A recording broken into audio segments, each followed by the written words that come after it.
Finalmente estamos en semana del UFC 317 International Fight Week. Ilia Topuria versus Charles Oliveira por el campeonato indiscutido de las 155 libras. Luego de todo el drama que se hizo para hacer esta pelea, luego de que se nos cayera Ilia Topuria versus Islam Makhachev, los dioses de las MMA nos regalan un premio de consolación que a este punto ni siquiera es un premio de consolación, es un absoluto peleón por el cual yo estoy súper emocionado, y la cartelera en sí, también estoy muy emocionado por la cartelera, a pesar de que pues nos deja un poquito a que desear. Algunas de las peleas no son tan hypeadas, no hay muchas peleas de contendiente número uno, pero eso no importa, esta cartelera está bastante buena, quizá no para ser un International Fight Week, que debería ser la cartelera más tapada del año, pero sí lo suficiente como para hypearme a mí y a los millones de fanáticos que vamos a estar viendo este sábado. Estamos en semana del UFC 317, chicos. Esta es una gran semana, muy importante. Vamos a hablar de mis predicciones y análisis a cada una de las peleas más importantes de esta cartelera, que creo que tiene de todo un poquito. Ok, vamos a hablar, por supuesto.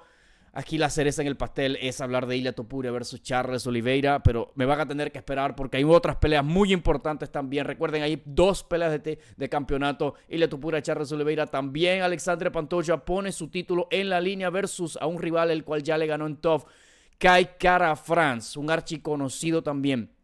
Así que nada, vamos bastante abajo. Vamos a empezar con la pelea de Jack Hermansson versus Gregory Rodríguez. Esta es la pelea que va a cerrar la cartelera preliminar. Esta es una gran pelea. Jack Hermansson, si no estoy equivocado, debe estar todavía rankeado. Su última pelea fue hace más de un año y medio contra Joe Pyfer, en donde le gana.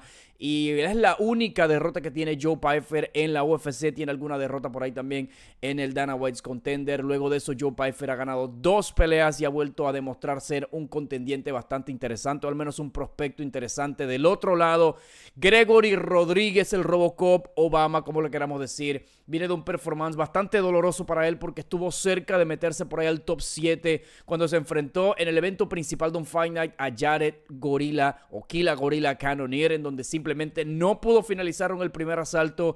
El cardio le falló, la experiencia de Cannonier simplemente le pasó por encima, y luego en el tercero, si no me equivoco, cuarto asalto por ahí fue finalizado. Esto es una pelea interesante. Es una pelea bastante interesante porque me recuerda cuando hicieron aquella pelea entre Jack Hermansson y Joe Pyfer. ¿Ok? Y antes que hable de la pelea, tengo que decir bien por Gregory Rodríguez que la UFC le está dando otra oportunidad aún con un rankeado, luego de perder su oportunidad grande contra Jared Cannonier. Así que, en fin, otro veterano, quizá no tan veterano como Jared Cannonier, pero tampoco no de tan buen nivel. Jack Hermansson, que yo recuerde, no ha peleado por un título, nunca se ha metido en un top 5. Es uno de estos peleadores que siempre ha estado ahí, el Joker. En fin, me recuerda mucho esa pelea de Jack Hermansson versus Joe Pyfer. Era el golpeador grande, muy completo, intimidante, versus el más veterano, el peteador, ¿sabes? Un poquito más menos impresionante, con menos armas, que sigue los principios de las MMA.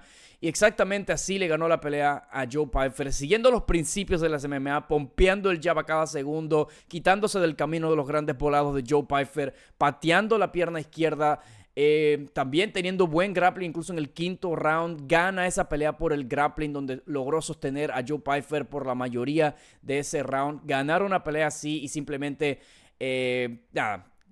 hacer quedar como un fraude total a Joe Pyfer, que ya nos dimos de cuenta de que no es que es un fraude, simplemente la categoría de Jack Hermansson sí se mostró en ese momento. Ahora, desde esa pelea ha pasado un año y medio. Y a pesar de que Gregory Rodríguez es un rival bastante similar a Joe Pyfer, digo, ambos más o menos tienen la misma altura. Quizá Gregory Rodríguez es un poco más completo porque sí tiene la amenaza del grappling. Es un buen grappler, a pesar de que no lo muestra en muchas de sus peleas, no lo muestra. Es un cinta negra en Jiu-Jitsu, es un buen grappler, ha competido incluso en competiciones de grappling. También es poderoso, también es largo, también tira estas bombas. Quizá la manera que golpea es bastante diferente a Joe Pyfer, que se la pasa más tirando un poco más de volados. Gregory Rodríguez es más de tirar rectos, 1-2, pompear más el jab y patear bastante más. Pero es una pelea bastante parecida, en la que creo que esta vez voy a tener que dar como perdedor a Jack Hermansson. Me parece a mí que Gregory Rodríguez va a ganar esta pelea, debería ganar esta pelea. Veo maneras en las que Jack Hermansson pueda ganar esta pelea, y por supuesto esa tiene que ser que Gregory Rodríguez de alguna manera no lo logre finalizar en el primer y segundo asalto, que el tercer asalto sea un asalto desastroso en donde el cardio ya sea inexistente, en donde se haya gastado cada una de las baterías que tenía de reserva a Gregory Rodríguez, y que Jack Hermansson logre quizá lograr un takedown o tener un knockdown y finalizarlo en el suelo. Tiene ground and pound bastante bueno. Jack Hermansson, la mayoría de sus KOs son por ground and pound en la UFC. Así que no sería algo extraño que lo logre incluso a esa edad, a 38 años de edad. Yo me tengo que ir con todo y eso con Gregory Rodríguez. Creo que la habilidad de Gregory Rodríguez de ponerte contra las cuerdas, cortarte los espacios y tirar esas bombas rápidas, creo que es bastante peligroso para alguien como Jack Hermansson, que repito, 1 año y medio sin montarse, sin subirse a un octágono, y lo vuelve a hacer con otro killer. O sea, vaya mierda, ¿no? De matchmaking para la UFC. Para Jack Hermansson, a mí esta pelea me parece impresionante y muy buena, pero para Jack Hermansson quizá no tanto, porque va a pelear contra otro grande, poderoso prospecto. Me voy con Gregory Rodríguez dándole un KO temprano a Jack Hermansson. Jack tiene buena quijada. Joe Pyfer lo conectó varias veces. Si no me equivoco, déjenme ver acá. Creo que Joe Pyfer incluso le dio un knockdown. No le dio un knockdown, pero sí fue capaz de herir a Jack Hermansson bastante en esa pelea. Viendo acá el récord también de Gregory Rodríguez para Jack terminar aquí y cerrar con esta predicción. Jared Cannonier, anteriormente a eso tenía una gran racha contra Christian Leroy Duncan, este prospecto de Inglaterra también muy bueno. Brad Tavares le dio KO, cosa que se tiene que hacer, y Denis Tulule también le dio KO, cosa que se tiene que hacer. Obviamente es golpeable, obviamente es ganable Gregory Rodríguez, pero yo creo que un Jack Hermansson de 38 años creo que no va a poder, creo que va a ser finalizado, creo que va a ser noqueado. Veo la manera de que pueda ganar, y eso es en un tercer asalto. Otro tema, su pelea contra Joe Pyfer fue a 5 rounds. Perdió los 2 primeros asaltos contra Joe Pyfer claramente, gana el tercero, gana el cuarto y gana el quinto. Esto es a 3 asaltos. No estoy seguro de que Jack Hermansson pueda ganar los 2 primeros y quizá perder un último. No estoy seguro de que pueda hacer eso. Yo veo más a Gregory Rodríguez poniendo el pie hacia adelante y yendo por el KO, porque es lo que sabe hacer. Ha perdido antes, no es la primera vez que pierde contra Cannonier. Ha perdido antes y su estilo de pelea nunca cambia, siempre va a ser lo mismo. Así que me voy con Gregory Rodríguez para ganar esta pelea por KO en el segundo asalto. Siguiente pelea, pasamos a hablar de las peleas de la cartelera principal, de las peleas principales. Payton Talbot versus Felipe Lima. Batalla de prospectos. Uno de ellos ya tiene derrota en la UFC. Era invicto hasta hace muy poco, antes de que Ronnie Barcelos acabara con ese tren de hype que era Payton Talbot, lo acabara totalmente. Felipe Lima es invicto en la UFC, tiene 2 victorias en la UFC. De hecho, vamos a ver aquí los récords de ambos peleadores ya que estamos aquí. Como pueden ver, Payton Talbot viene de perder contra Raoni Balceros en una absoluta pasada por encima, en una enseñada de lo que es ser un peleador de MMA, en lo que es ser un peleador realmente completo de MMA. Lo pasó por encima a Ronnie Balceros, sobre todo en el quinto round. O sea, el quinto round estaba ganando la pelea bastante bien, con su grappling, también de pie hacía las cosas bastante bien, pero literalmente casi todo era contra las cuerdas. El quinto asalto, literalmente Ronnie Barcelos casi finaliza a Payton Talbot. Yo creo que 2 jueces vieron ganarlo 18, o creo que los 3, no recuerdo ya. En fin, anteriormente a eso venía de ganarle a este francés, Yanis Jermouri, en un KO súper temprano. 19 segundos le tomó noquear a este francés en la cartelera de Prochazka Pereira 2. También venía de ganarle a Cameron Saaiman anteriormente a eso, una rear naked choke versus Nick Aguirre cuando ya lo había herido de pie, y también victoria ante Reyes Cortés. Ese es Payton Talbot, un prospecto que se veía venir que iba a hacer un poquito de ruido en la UFC incluso antes de llegar a la compañía. Había sido campeón en una compañía regional y tenía el ojo de la fanaticada encima, ¿ok? Y tiene mi edad, ¿ok? Tiene 27 años de edad. De hecho, tiene 26, no ha cumplido 27 porque cumple el septiembre 9. En fin, del otro lado tenemos a un Felipe Lima que ha llegado y sinceramente el año pasado llegó, junio 22 hizo su debut contra Mohamed Naimov. Este es el tema. Hizo su debut y luego tuvo su segunda pelea contra Miles Jones. Ambas fueron en peso pluma y ahora está peleando en peso gallo. Esto es lo que no entiendo demasiado. No entiendo demasiado exactamente ¿Por qué Felipe Lima ha decidido bajar de peso a peso gallo? Yo no sé, porque estoy acostumbrado a verlo, por supuesto, en peso pluma, donde tuvo 2 victorias, en donde le ganó a Muhammad Naimov, que sabemos que Muhammad Naimov es bastante bueno. Recientemente ganó contra Miles Jones, que también es bastante bueno, ganó bastante fácil esa pelea. Y en fin, no entiendo por qué está en esta división, por qué baja de división. No es muy grande, tiene sentido por esa parte, no es muy grande, pero en fin. 14-1, del otro lado 9-1, es brasileño, es bastante más bajo, 5'6", que viene siendo como unos 70, unos 68 más o menos por ahí. Del otro lado Peyton Talbot está casi en los 1'80, o sea, es bastante más alto. El alcance también un poco más alto, un poco más grande el de Peyton Talbot, 70 centímetros, o no sé qué es esta medida. En fin, esta pelea es interesante, esta pelea es cerrada, esta pelea podrían pasar muchas cosas. Podemos ver a Peyton Talbot quizá sacándose esa derrota ante Ronnie Barcelos de encima, mostrando su calidad de striking y quizá teniendo uno de esos performances tremendos, tal y como lo hizo contra Cameron Saaiman, en donde simplemente su striking, su velocidad y su timing fue muy superior al del sudafricano, y pueda ganar así. El tema es que Felipe Lima sí tiene grappling. El tema es que Felipe Lima sí combina bastante bien todas las artes marciales, da muy buenas patadas bajas, es un peleador de presión, y esto es lo que me preocupa para Talbot. No sé ni por qué me preocupa, literalmente ya perdí el apego que tenía con Talbot. Yo creo que desde que se cortó el pelo perdió toda su aura. O sea, se cortó el pelo, se dejó crecer la barba y perdió absolutamente toda su aura.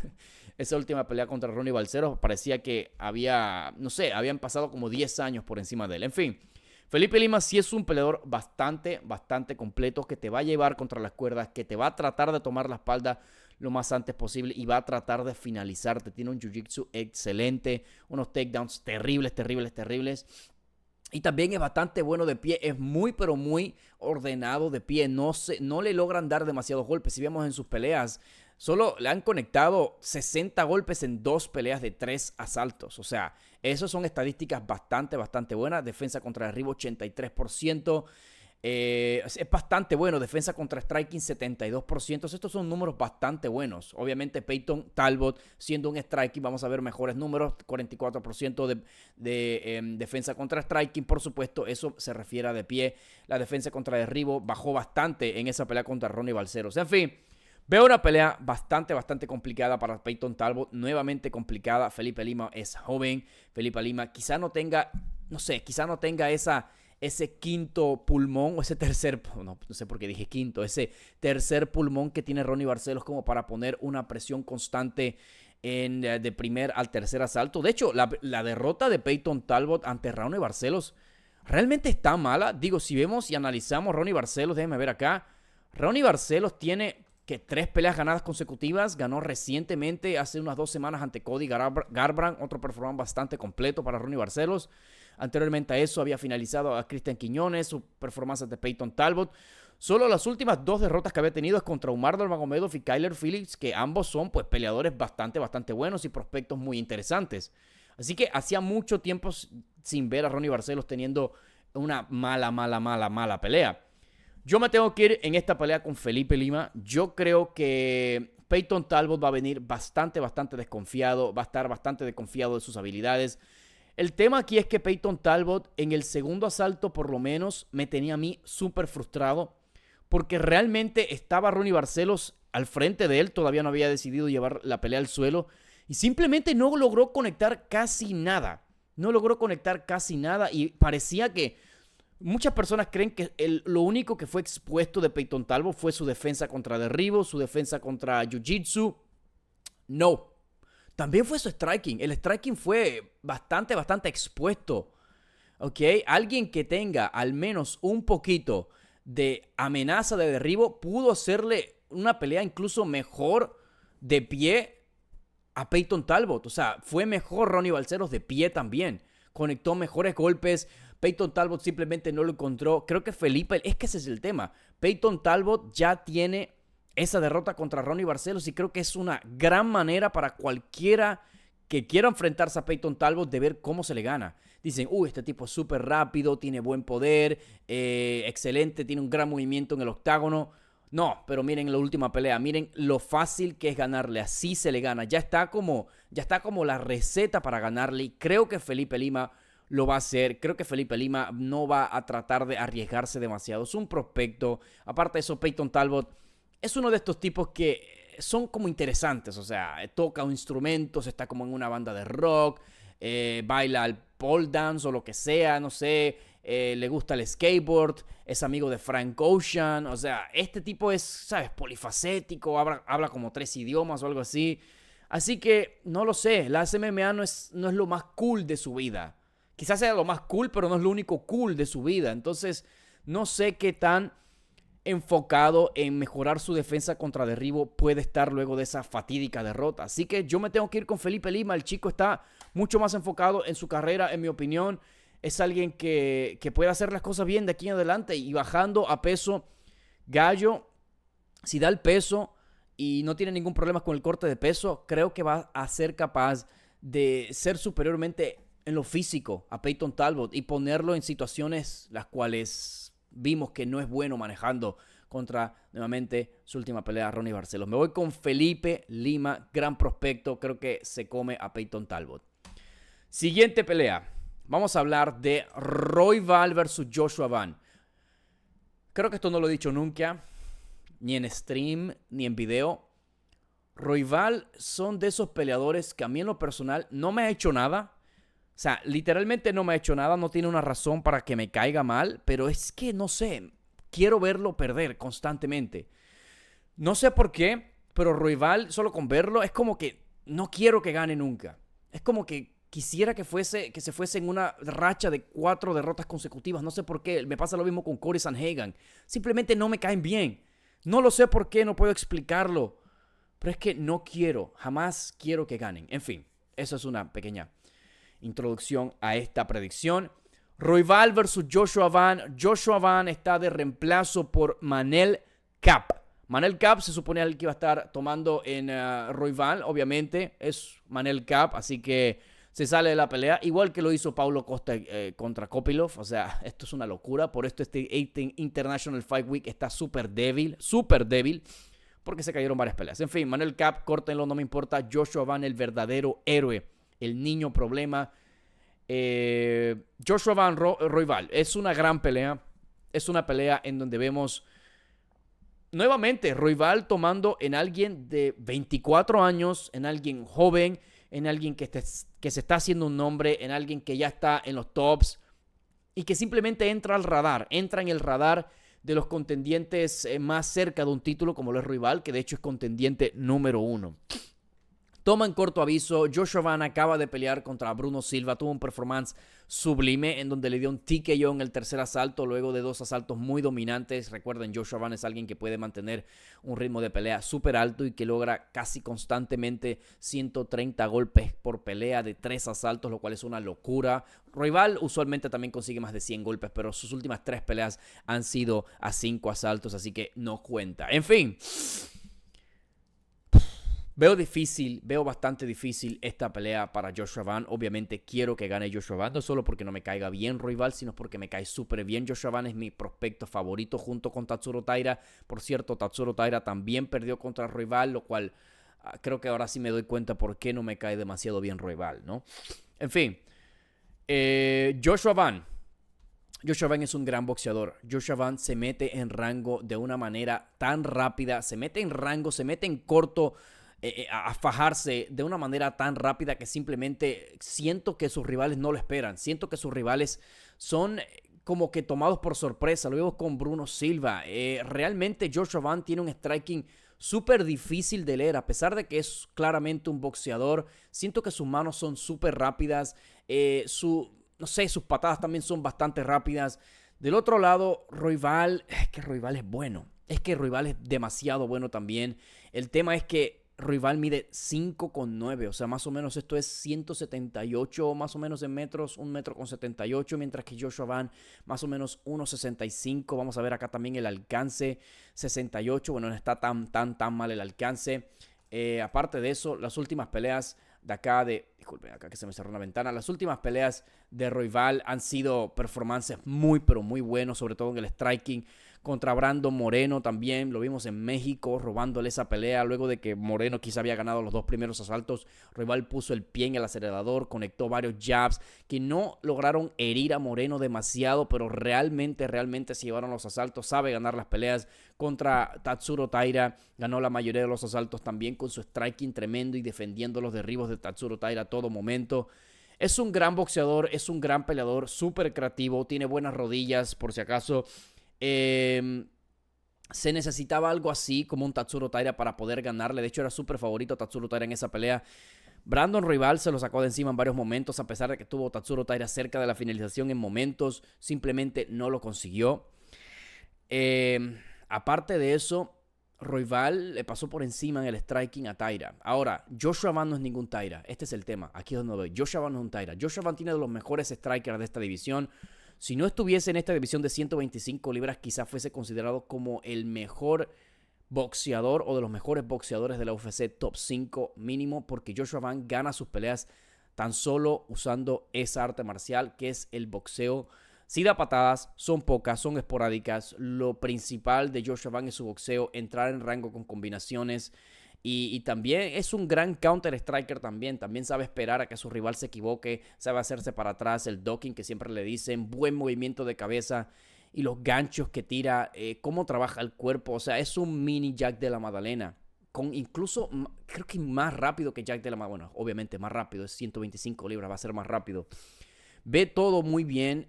Obviamente le caen golpes. Siempre cuando tienes ese nivel de volumen, obviamente te van a caer golpes. Si no, pregúntale a Max Holloway.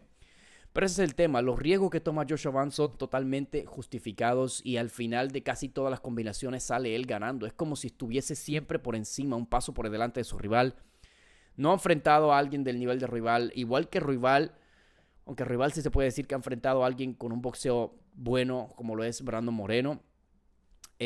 Por eso lo digo, es una pelea súper complicada, porque Royval ha estado ahí, ese es el tema. Royval ha estado ahí, ha enfrentado a los mejores grapplers, Tatsuro Taira, Pantoja, a uno de ellos le ganó. Ha enfrentado a buenos boxeadores, como lo puede ser, por supuesto, Brandon Moreno. Le ha ganado a Kai Kara-France, del cual ya hablaremos en un momento. Ha enfrentado todo, ha estado ahí contra todos. Joshua Van, yo siempre he dicho, es diferente. Pero en esta pelea, a corto aviso, con 24 años, con un Royval en un gran momento, yo me tengo que ir con Royval, lastimosamente.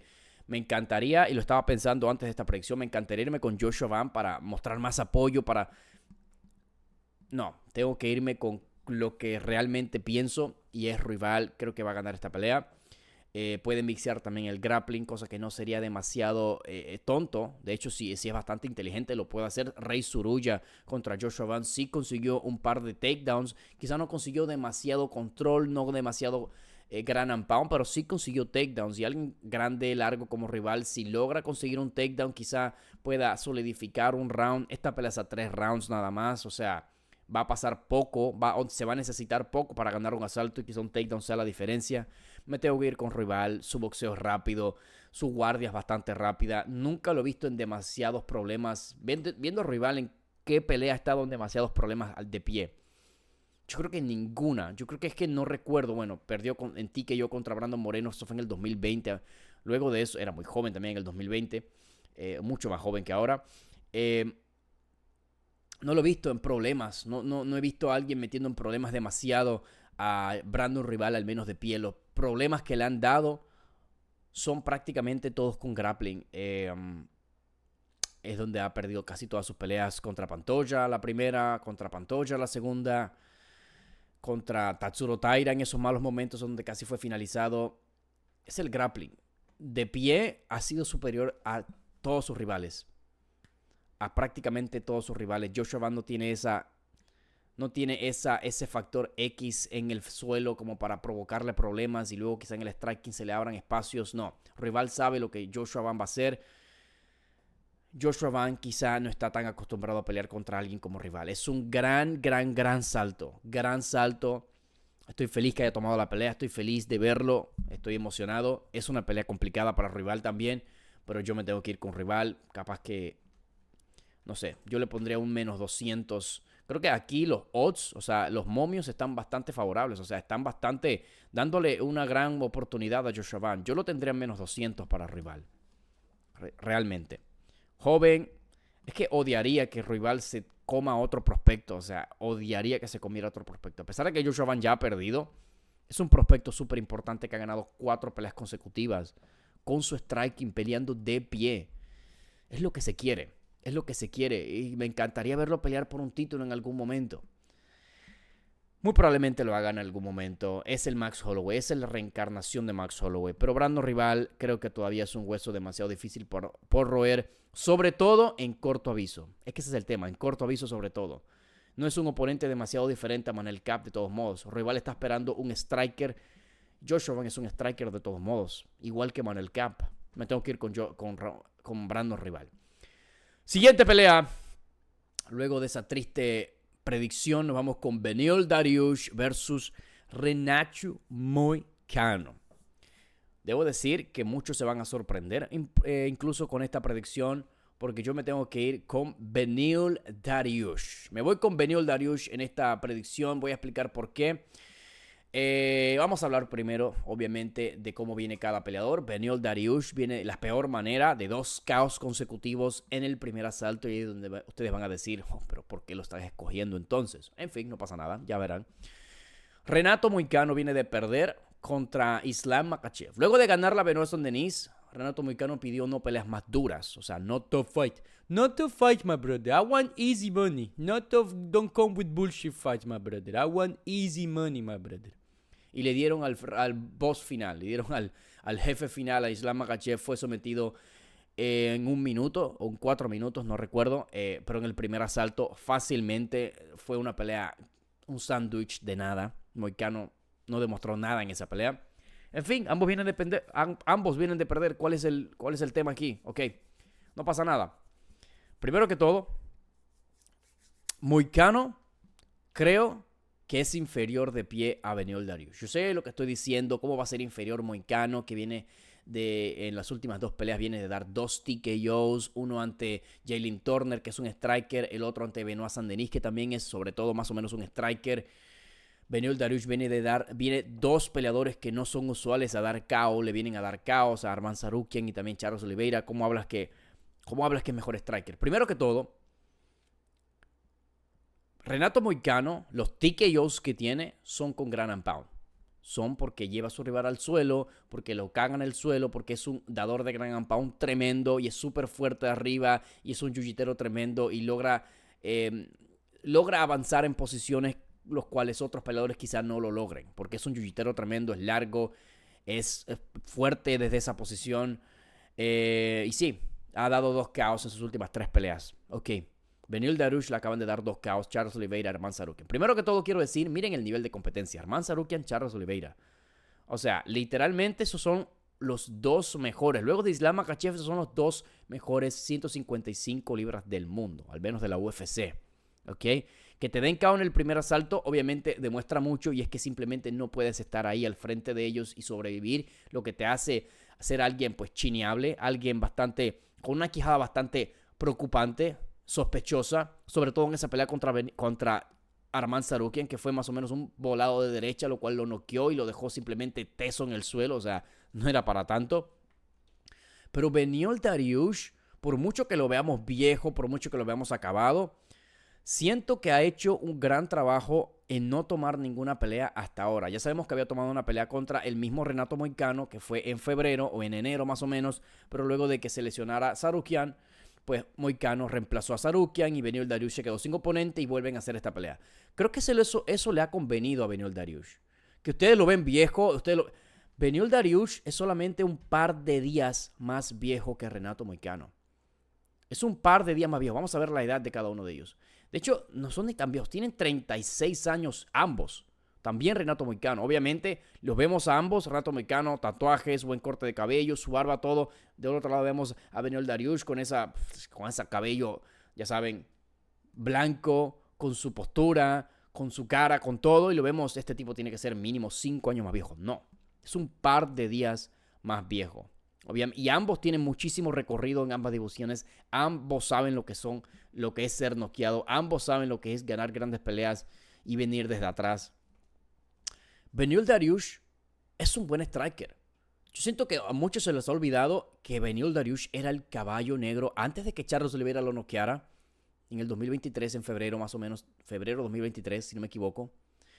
Antes de que Charles Oliveira lo noqueara, Beneil Dariush era alguien prácticamente imparable, del cual le venía a ganar a Gamrot, que le dio un knockdown a Gamrot con un volado de derecha tremendo, uno de los mejores volados de derecha que yo he visto, que lo sentó de culo, ¿ok? En la lona, a Gamrot, que venía también de una racha tremenda. O sea, el tipo era un devorador de mundos que muchos decíamos que iba a ser el próximo para Islam, luego de que Charles tuviera su revancha, obviamente. Era el caballo negro de esta división, era el que realmente podíamos ver siendo incluso campeón en algún momento. Gran striker, tiene mucho poder, sé que no tiene mucho volumen, sé que es bastante pegable, pero Beneil Dariush siempre ha sido buen striker. En su pelea contra Charles Oliveira no fue un mal performance del todo. Beneil Dariush le logró llevar al suelo a Charles Oliveira en un buen momento. Logró dar gran and pound, a pesar de que se comió varias manos también. Charles Oliveira estaba luchando bastante bien desde abajo, dio varios codazos, dio varias manos desde abajo. Beneil Dariush estaba más o menos controlando esa pelea de pie. Estaba controlándola de pie, conectó muy buenas manos. Luego de que cuando obviamente ya le dieron la vuelta, Charles Oliveira son muy buenos con el scramble, le conectaron la primera head kick a la cabeza. Obviamente ahí pues ya estaba groggy un poco y perdió la pelea por pues, KO. No pasa nada. Luego pasa lo de Tsarukyan y fue un KO. Pero ustedes díganme, exactamente ¿cuándo ha sido Moicano una amenaza de pie? ¿Cuándo? Estoy enseñando su récord aquí. ¿Cuándo exactamente Renato Moicano ha sido una amenaza de pie en donde ustedes vean, wow, Moicano, cuidado, te noquea Moicano con esos largos brazos, esos largos rectos? ¿Cuándo? Nunca. Repito, tiene TKOs, tiene KOs en su resumen. De hecho, tiene 2 KOs en todo, son las últimas 2 finalizaciones, las últimas 2 victorias que tiene son los únicos 2 KOs que ha dado en la UFC. Ante Benoit Saint-Denis, Jalin Turner, ambos por ground and pound, ambos por ser el mejor grappler. Pero no por de pie. De pie es realmente, siempre es una víctima. Jalin Turner le dio un knockdown, le dio como 2 knockdowns si no me equivoco. Prácticamente lo finaliza en el primer asalto. Y si hubiese sido un poquitito más inteligente, lo finalizaba. Drew Dober, de haber tenido una mejor defensa contra derribo, yo sé, pedirle eso a Drew Dober es una locura. Drew Dober también conectó varios buenos golpes en esa pelea. Renato Moicano todo lo que hizo fue en el piso. Luego, antes de eso, Brad Riddell fue una sumisión rápida, fácil. Contra Hernández también, prácticamente lo mismo. Jake Herbert, lo mismo. Contra Fiziev. Miren el KO que le dio Fiziev a Renato Moicano. O sea, realmente Renato Moicano es una víctima siempre que pelea en la UFC, sobre todo con buena competencia, de pie. Siempre es una víctima de pie. Es lo que hay. Es lo que hay. Tiene 36 años. No va a mejorar. No va a hacer un campamento mejorando su striking. No es atroz, pero realmente es de los peores, de los tops. ¿Y qué tanto puede tener Moicano éxito en la lucha también, siendo Beneil Dariush conocido luchador? Alguien bastante bueno, un jiu-jitero bastante conocido. Bastante bueno, que tiene buenas peleas, que tiene grandes performances, con el de Tony Ferguson, recuerdo, el de Carlos Diego Ferreira, por supuesto, también, Mateusz Gamrot también, ¿ok? Ven 4 takedowns aquí conseguidos por Gamrot, pero eso fue simplemente porque Beneil Dariush estaba cocinándolo de pie también, y ninguno de esos takedowns hizo prácticamente nada, ¿ok? Miren la cantidad de takedowns, usualmente contra Thiago Moisés, 4 takedowns, esto fue en el 2018. Lo que quiero decir es que es un gran luchador, siempre ha sido un gran luchador. No estoy seguro que Renato Moicano logre llevar al piso a Beneil Dariush y hacer lo que quiera con él. Puede pasar, por supuesto. Puede pasar, claro que sí. Benoit Saint-Denis era un buen luchador. Miren lo que le había hecho a Poirier en la lucha. Igual Renato Moicano hizo lo que quiso en el suelo con él, pero va a necesitar luchar desde el principio. Y si Beneil Dariush viene con una buena defensa contra derribo, viene fresco, no pelea hace mucho tiempo. Usualmente no pelear hace mucho tiempo es malo, pero cuando vienes de una derrota fatídica, no lo sé, pienso a veces que es incluso buena idea quedarte así sin pelear por un buen tiempo, reacomodarte, repensarte las cosas. Ahora, es de Irán y muchas cosas están pasando en Irán y quizá no venga con la mejor mentalidad. No sabemos, mentalmente no sé en qué punto está Beneil Dariush ahora mismo, pero yo me tengo que ir ligeramente favorito con Beneil Dariush, chicos. Me voy con Beneil Dariush ante Renato Moicano. es parejo la pelea. Incluso los momios me dan la razón. Es bastante pareja. Me voy con el underdog aquí, chicos. Usualmente me voy con los que son favoritos, no porque quiera irme con los que son favoritos, sino porque usualmente lo que yo pienso es igual lo que piensan los que hacen las apuestas. Pero en esta me tengo que ir con Moicano. Me voy con Dariush para ganar esta pelea decisión unánime o dividida. Siguiente pelea, madre mía. Vamos a llegar a la hora aquí. Alexandre Pantoja contra Kai Kara-France. A veces se me olvida que estos van a pelear. O sea, todo el mundo habla de de Topuria contra Oliveira, de la pelea esa grande, histórica, del bueno contra el malo. Se nos olvida que Pantoja es un campeón, de los campeones más activos, de los campeones, a día de hoy, el campeón con más defensas, porque Islam Makhachev técnicamente ya no es campeón. Es el campeón con más defensas, con 3 defensas conseguidas. Es alguien que tiene una racha de más o menos, déjenme ver por acá, más o menos cuántas victorias tiene. Son 7 victorias conseguidas consecutivas. Muchas de ellas son finalizaciones, o sea, contra los tops de su división. O sea, es alguien que está construyendo su legado de poco a poco y que está logrando ponerse en puestos muy elevados, históricamente hablando. Peleando contra Kai Kara-France. Kai Kara-France obviamente es un peleador que está peleando por el título porque realmente no hay nada más. Es lo que hay. Hay que ser totalmente sincero, es alguien que está peleando por el título porque no hay nadie más. Kai Kara-France, conocido también como el peleador más bajo de la UFC, o creo que debe estar por ahí de los más bajos de la UFC, igual es poderoso.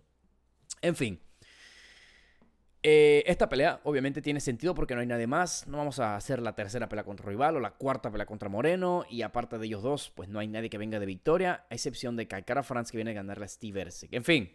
Vamos a ver una pequeña introducción a esta pelea, hablando de los récords de cada uno, de cómo viene cada uno. Alexandre Pantoja, como todos saben, viene de ganarle en ese evento principal del UFC 310, que no se suponía que iba a ser él, se suponía que iba a ser Rakhmonov versus Bilal, pero termina siendo Kaya Sakura versus él. Lo finaliza en el segundo asalto luego de un gran primer asalto donde dominó en el grappling y también tuvo buena pelea de pie también. Hirió con una rodilla, a pesar de que también fue herido también contra Kaya Sakura, hirió también a Kaya Sakura. Lo finaliza en el segundo asalto fácilmente. Esa pelea fue fácil, hay que decirlo así. Decisión unánime versus Steve Erceg, que bien pudo haber sido para Steve Erceg, pero Pantoja sí conectó más y también consiguió los takedowns y simplemente ganó una batalla en donde fue mejor la mayoría de los asaltos. Contra Brando Rival sí fue un performance un poco más dominante, aunque muy, pero muy aburrido. Contra Brandon Moreno, una decisión dividida, un peleón tremendo, knockdowns, sangre, takedowns, de todo hubo en esa pelea. Ya anteriormente vemos su carrera como contendiente, ganándole a Alex Pérez, Brando Rival y Manuel Cap. O sea, grandes victorias, o sea, el tipo es el campeón más dominante. Es el campeón más dominante de la UFC con respecto a su división. Del otro lado tenemos a Kai Kara-France. A KKF. KKF, como todos sabemos, forma parte de ese gimnasio muy famoso que es City Kickboxing, al cual Adesanya, Carlos Ulberg y muchos otros peleadores forman parte. Un gimnasio que se concentra más en el striking, por eso vemos que Kai Kara-France es uno de los peleadores más entretenidos de ver, uno de los peleadores que tiene más caos en esta división. De hecho, está por ahí, no sé si históricamente, pero tiene que estar por ahí como los peleadores que tienen más caos, no lo sé. De hecho, solamente tiene 3 en la UFC. Interesante, o 4 de hecho. En fin, Kai Kara-France viene de ganarle a Steve Erceg KO en el primer asalto. Anteriormente a eso había perdido una decisión dividida ante Amir Albazi, que pudo haber ganado fácilmente. A ojos de muchos debió ganar en ese evento principal. Brandon Moreno, TKO con una patada al hígado, que se estaba comiendo varias. Luego de estar ganándole a Moreno, lo había cortado incluso en el primer asalto. Pues Moreno, en el segundo asalto, si no me equivoco, Moreno con esa patada al hígado tremenda lo finaliza. Askar Askarov, una victoria también ante Askar Askarov en una pelea en donde no fue la más vistosa. Fue una pelea de mucho grappling, pero en fin, Cody Garbrandt también, Rogelio Bontorin. Así viene cada uno. Vamos a hablar de las predicciones, chicos. En esta pelea me tengo que ir con Alexandre Pantoja. Esto no es ningún secreto que Pantoja ya le ha ganado a Kai Kara-France. Eso fue hace bastante tiempo, hace unos 7, 8, 9 años, no recuerdo. Eso fue en TUF, en donde Pantoja con su grappling logró dominar la pelea. Estuvo también bastante bien de pie, a pesar de que Kai Kara-France también estuvo bastante bien en el suelo, logrando defender varios derribos. Pantoja se llevó la mejor parte, ganó una decisión. Eso fue hace mucho tiempo, casi prácticamente no vale la pena. Me tengo que ir con Pantoja por muchas otras razones. Pantoja es alguien que no le tiene miedo al poder que venga del rival. Es alguien con una quijada prácticamente indestructible. Vimos a Brandon Moreno conectando muy buenas manos y prácticamente no haciéndole nada. Abrimos a Figueiredo dándole un knockdown también a Pantoja, pero más que todo fue de desbalance. Fue uno de esos knockdowns flash en donde te tiras, o sea, donde te pegan tan fuerte y están rápido que pierdes el balance. No es como un knockdown en donde se te van las luces ni nada por el estilo. Fue un knockdown de flash. Aparte de eso, y Figueiredo es poderosísimo, por supuesto. Aparte de eso, no hemos visto a Pantoja tambaleándose. Aparte de eso, no hemos visto a Pantoja groggy, nada de eso. Kai Kara-France es de los tipos más poderosos de esta división. El KO que le dio a Steve Erceg fue impresionante. A pesar de que Steve Erceg estaba ganando esa pelea, eso es algo que decir. Tenía un poquito de sangre ya Kai Kara-France en ese primer asalto. Steve Erceg estaba haciendo una gran pelea de contraataque con ese gancho izquierda que es muy buenísimo que tiene Steve Erceg. Comete ese error en donde se relaja y Kai Kara-France. Fue una combinación como de 3 golpes y Kai Kara-France soltó como el cuarto, que fue un izquierdazo al mentón. Le da un knockdown y luego lo sigue. Estaba groggy y luego lo finaliza. Kai Kara-France es un tipo que espera eso. Espera la gran bomba. Espera la gran bomba. Hace muchos blitzes entrando. Da varias combinaciones de golpes. Es difícil de leer cuándo la combinación va a parar. 2, 3 golpes. Puede llevar un cuarto golpe. O sea, no tiene miedo al intercambio, no tiene miedo de que lo contraataquen. Pantoja no es el mejor striker, al menos contraatacando. A Pantoja tiene su éxito más que todo, él poniendo la presión, él siendo el que inicie las combinaciones, él siendo el que ponga la presión y el pie sobre la mesa. Me tengo que ir con Pantoja por su grappling. Tengo que ser así de sincero, por su grappling, porque es el mejor luchador de la división, es el mejor tomador de espalda de la división, es el mejor jiu-jitero de la división, es el mejor grappler es el mejor grappler de las divisiones de peso bajo. O sea, sacando quizá por ahí a Merab, que obviamente es buen grappler también. Yo creo que Pantoja es incluso mejor que él.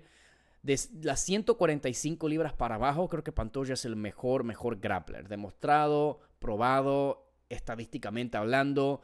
Las estadísticas que tiene son tremendas. O sea, la manera que toma la espalda es algo totalmente impresionante. Lo rápido que toma o que logra conseguir ese candado del cuerpo. O sea, esa llave de brazo también, los ganchos, todo es muy rápido. La sumisión contra Kai Asakura fue algo que súper rápido, que ni siquiera yo me di cuenta cuando estaba luchando contra las manos de Kai Asakura. No vi cuando Kai Asakura regaló el cuello. No regaló el cuello, de hecho no fue un regalo, fue algo conseguido, trabajado por Pantoja.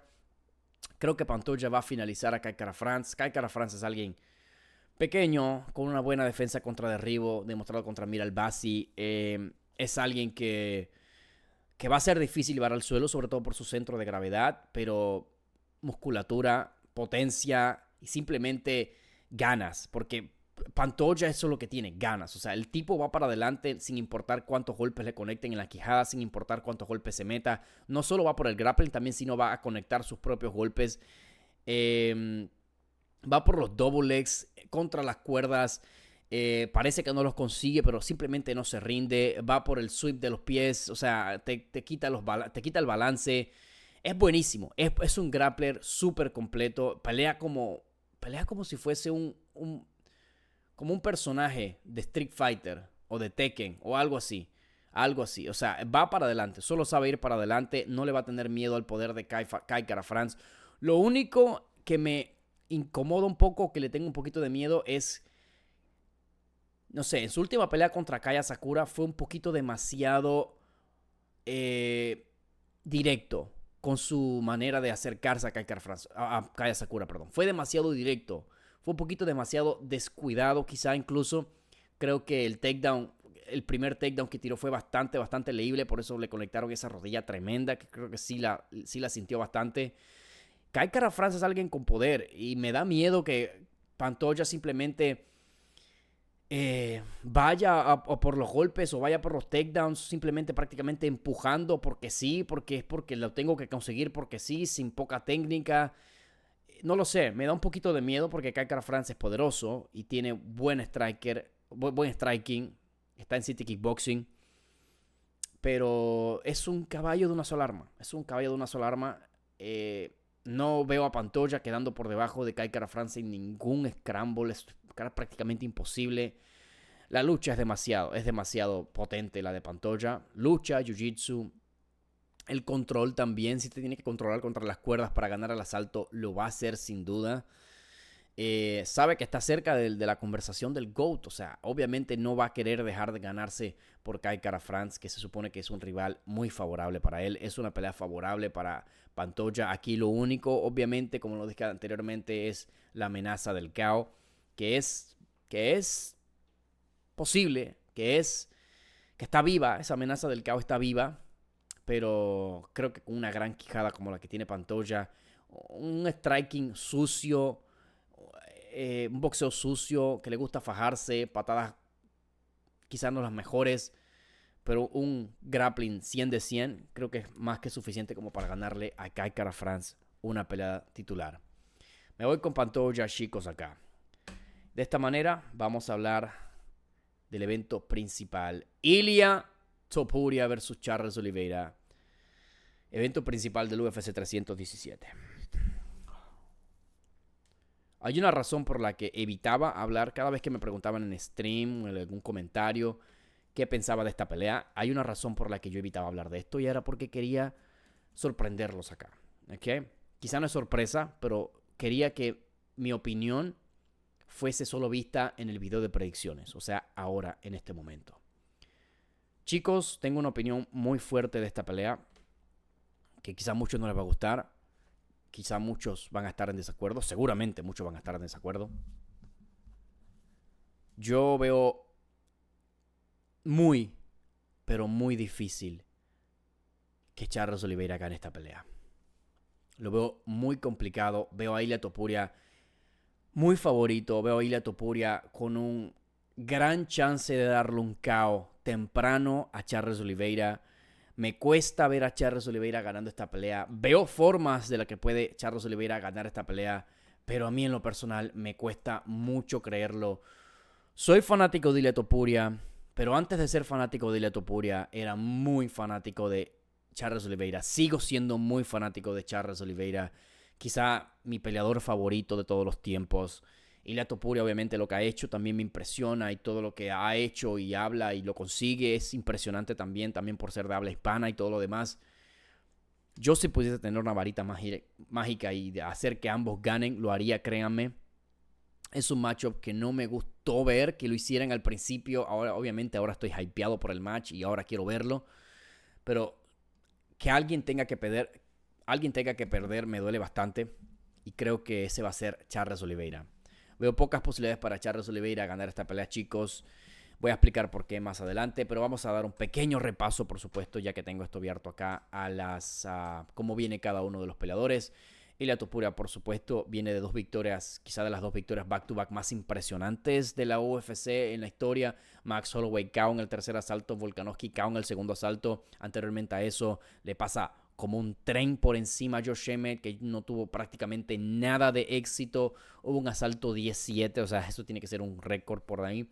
Anteriormente a eso había sometido a Bryce Mitchell cuando Bryce Mitchell era realmente bueno, venía a ganarle a Barbosa. Anteriormente a eso, su debut en 155, única pelea en la UFC en 155 contra Jake Herbert. Ok, esto es lo que muchos están agarrando, yo sé, a esa head kick tremenda que le dio Jake Herbert a Ilia Topuria, que casi lo noquea. Sé que muchos se están agarrando de ahí, no pasa nada. Charles Oliveira, por otro lado, sí viene de un par de derrotas en sus últimas peleas. Viene de ganar, eso sí, contra Michael Chandler en un evento coprincipal a 5 asaltos. Pierde contra Arman Tsarukyan en el evento de UFC 300. Gana a Beneil Dariush, hablé de esta pelea también en 2023, junio de 2023, Nunes versus Aldana. Y venía también de esa derrota ante Islam Makhachev, quizá la pelea más triste que yo he visto en mi historia. Yo creo que yo nada más he visto esa pelea como 2 veces. O sea, no puedo ver esa pelea por la tristeza que me da. Recuerdo como si fuese ayer esa pelea. Es de los días más tristes de mi vida. En fin, así vienen ambos peleadores. Estadísticas por acá: 35 peleas ganadas, 10 perdidas para Charles Oliveira. No conoce la derrota de Ilia Topuria. 5-7 viene siendo más o menos como 1.72, 1.73 para Ilia Topuria. Charles Oliveira 5-10 viene siendo como 1.78 más o menos. Ilia Topuria aparece como Alemania, aunque todo el mundo sabe que es georgiano español. Brasileño para Ilia Topuria. Alcance muy, pero muy superior. Charles Oliveira 74 pulgadas, no sé cuánto es esto realmente, 74 centímetros, no sé, nunca he sabido en qué métrica es esto. En fin, eso es los datos de los peleadores, por supuesto. Es por el título de 155 libras, no sé si mencioné eso al principio, pero vale la pena. Como iba retomando el punto, Ilia Topuria debería ganar esta pelea. Ilia Topuria, en mi opinión, va a noquear a Charles Oliveira en el primer o segundo asalto y voy a explicar por qué. Chicos, veo maneras de que pueda ganar Charles Oliveira. Por supuesto, es de los mejores jiu-jiteros de la historia. Quizá el mejor jiu-jitero de la historia de la UFC, el que tiene más sumisiones en la historia de la compañía. Es el que tiene más finalizaciones en la historia de la compañía. También más bonos de performance. Muchos récords, por supuesto. Ha sido campeón de esta división. Es alguien que es grande para la división, que ha estado aquí por muchísimos años, que sabe lo que es cortar el peso, aunque muchas veces le cuesta. Está sentado en este peso, por supuesto, Charles Oliveira. Prácticamente se puede decir que es el local. Y el que es visitante es Ilia Topuria, que viene a un peso totalmente diferente, que está acostumbrado a un poder diferente, a una velocidad diferente, a unos peleadores diferentes. Me acaba de caer un insecto en el ojo. Pero la manera que Ilia Topuria gana esta pelea es por KO, y yo creo que no veo otra manera. Charles Oliveira, viéndome en las últimas peleas en las que ha estado, yo sé que esto ya es obvio, pero en cada una de ellas Charles Oliveira le entran muchas manos y con mucho poder. La única pelea que yo recuerdo en donde no es brutalmente golpeado o lastimado Charles Oliveira es en la pelea contra Tsarukyan, y con todo y eso Tsarukyan también de pie luce mucho mejor, con golpes simples, con 1-2, con patadas bajas, con patadas a la cabeza, incluso una axe kick por ahí. O sea, estaba en una pelea de striking por momentos, porque la mayoría de la pelea fue en el suelo.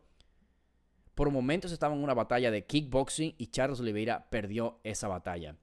Lo poco que se llevó a cabo la pelea de pie en el segundo asalto y también en el tercer asalto, Charles Oliveira perdió cada minuto de esa pelea de pie. Y la mayoría también en el suelo. Pero esa es otra cosa. Hablamos de pie ahora.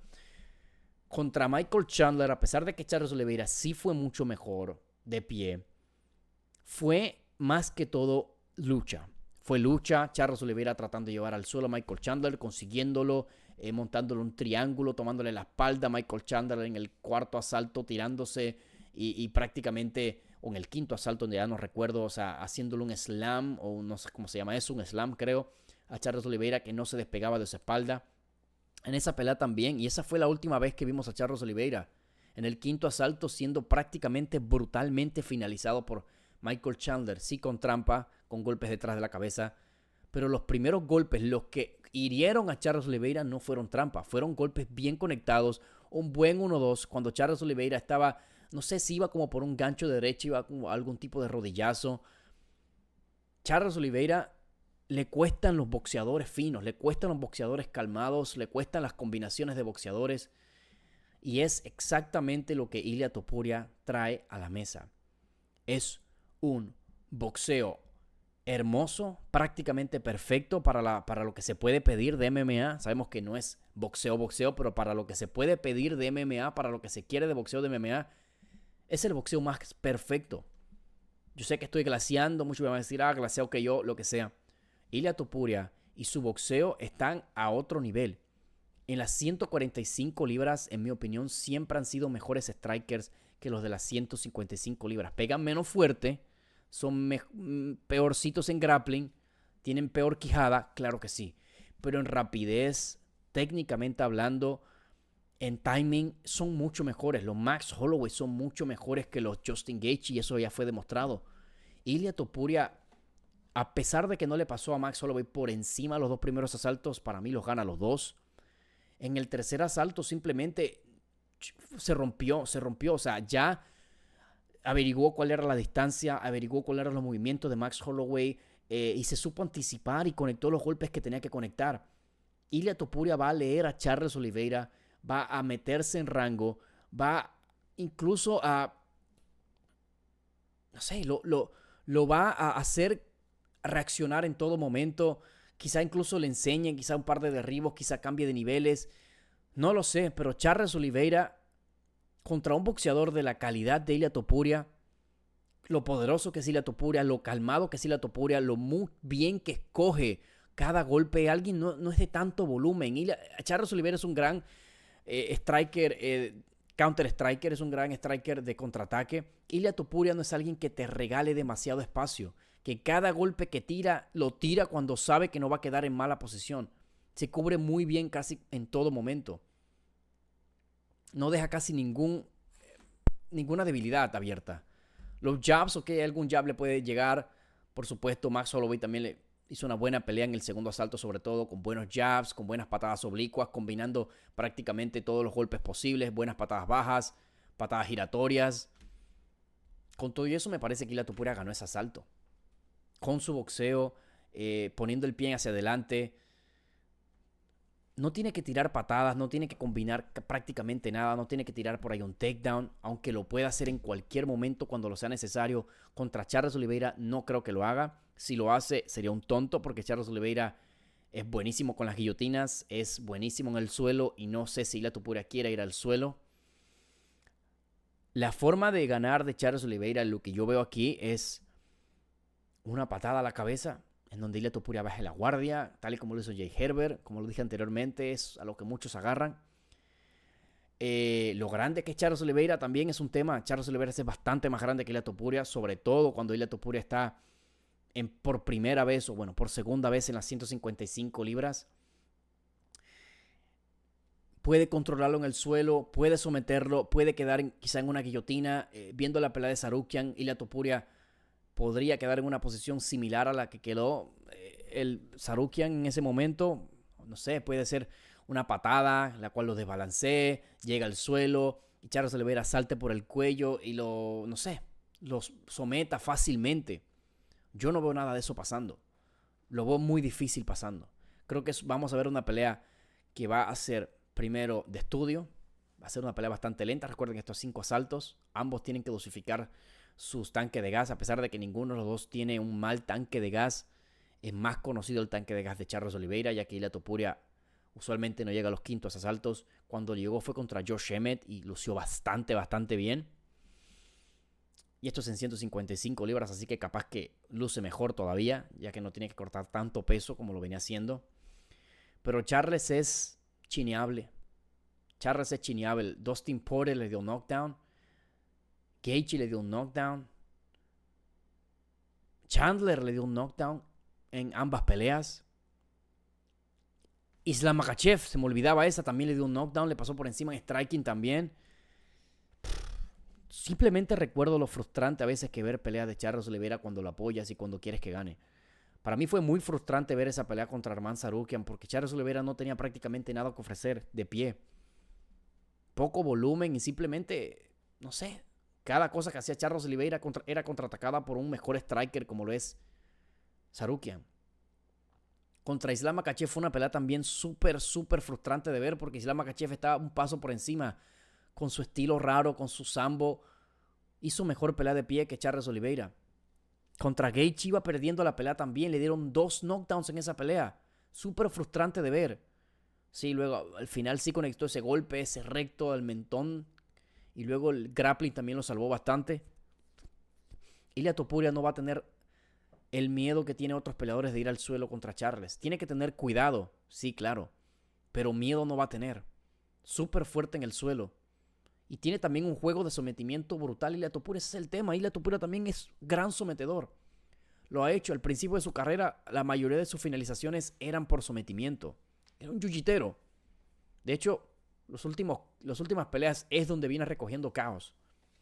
Creo que tiene en su carrera unos 5 o 6 caos. Y la mayoría son al final, ¿sabes? La última etapa de su carrera. Veo a Ilia Topuria dominando a Charles Oliveira. pasándole por encima, dándole un knockout en el primero o segundo asalto. Quizá le dé un knockdown, lo deje que se levante, lo ponga a Groby, le da otro knockdown y luego sí lo finalice o le apague las luces del todo. Creo que vamos a ver otra leyenda siendo víctima de las manos de Ilia Topuria. No veo a Charles Oliveira ganar esta pelea, chicos. Creo que es dispareja. Creo que es una pelea muy difícil para ganar a Charles Oliveira. Tendremos que agarrarnos del hecho de que es más grande Charles, de que es un jiu-jitero tremendo y de que es súper duro. O sea, que no se va a rendir fácilmente, a pesar de que eso era algo que se decía de Charles Oliveira, que se rendía fácilmente. Miren contra Michael Chandler lo mucho que no se rindió y lo cerca que estuvo Chandler en ambas peleas de noquearlo y no se rindió nunca. Su aguante, su aura. Tenemos que irnos a cosas místicas. Porque Topuria va a venir grande también. Topuria mide casi lo mismo que Arman Tsarukyan. Arman Tsarukyan quizá le lleva unos 2 centímetros. Y miren lo fácil que fue capaz Tsarukyan de... Y sé que Tsarukyan es más grande que Topuria. Pero lo fácil de Tsarukyan fue sacarse a Charles de encima. En el primer asalto, muchos dicen, fue robo, fue robo. No fue robo. No lo fue. Charles Oliveira pudo haber incluso perdido el primer asalto. Para mí, se puede decir que perdió los 3 asaltos, tranquilamente. Primero y tercero fueron cerrados. Segundo asalto fue claro. No lo sé. No lo sé. Aparte tenemos mucho tiempo sin ver a Charles Oliveira siendo exitoso en un sometimiento. Tuvo a Michael Chandler estuvo en la espalda de Michael Chandler unos 15 minutos de su pelea. Tuvo a Arman Tsarukyan con una guillotina en 2 ocasiones. Una guillotina y el otro fue un darts. No logró someter. No lo sé. No sé qué tan efectivo sea el día de hoy el juego de sometimiento de Charles Oliveira. Últimas 4 peleas no lo hemos visto someter y las peleas que lo vemos sometiendo es cuando ya su rival está lastimado. Así que no sé qué tanto eso sea un comodín para Charles Oliveira. ¿Sabes? Un triángulo de brazo cuando Ilia Topuria vaya por el Ground and Pound, un triángulo de brazo, un triángulo de piernas, una Kimura de la nada, no lo sé. No lo sé. Veo a Topuria dándole un KO a Charles Oliveira, no lo veo de otra manera, chicos. Este ha sido el video, espero les haya gustado. 1 hora exacta hablando de esta cartelera, a pesar de que solo fueron 6 peleas. Espero hayan disfrutado. Quería hablar en profundo de cada una de ellas. Es tardísimo, son las 3 de la mañana prácticamente, pero voy a dejar el video hasta acá. Nos vemos hasta la próxima. Obviamente voy a estar haciendo stream esta cartelera completa. Que gane el mejor.